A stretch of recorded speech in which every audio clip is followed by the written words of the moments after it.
Həkimlik mənim üçün hər şeydir. Həyat tərzi deməzdim mən ona. Çünki həkimlik mənim belə deyək, uşaqlıqdan olan ən böyük arzum olub və bu arzuya da çatmışam və bu gün də məmnunam ki, mən həkiməm, mən kardioloqam və insanlarla birbaşa kontakt oluram, onlara sağlamlıq bəxş edirəm. Gündəlik stresi necə çıxardırsınız? Günlük stres bəli, təbii ki olur. Əgər həkim kifayət qədər xəstə qəbul edirsə, kifayət qədər insanlarla kontakt olursa, təbii ki, burada streslər olmalıdır. Kitab oxumaq, musiqiyə qulaq asmaq, biraz da idman eləmək o streslərdən uzaqlaşdırır.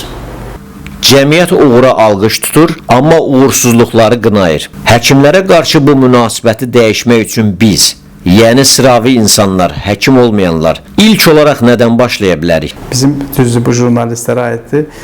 Efirlərə çıxartdığı həkimlər praktiki cəhətdən və nəzəri cəhətdən çox savadlı həkimlər olsun və onlar xəstəni özlərinə çəkməsinlər, bir maarifləndirici çıxışlar eləsinlər. O, məncə, bizim ictimaiyyətdə də müsbət belə fikirlər doğuracaq. Əhali arasında da bu daha çox maariflənməyə gətirib çıxardacaq.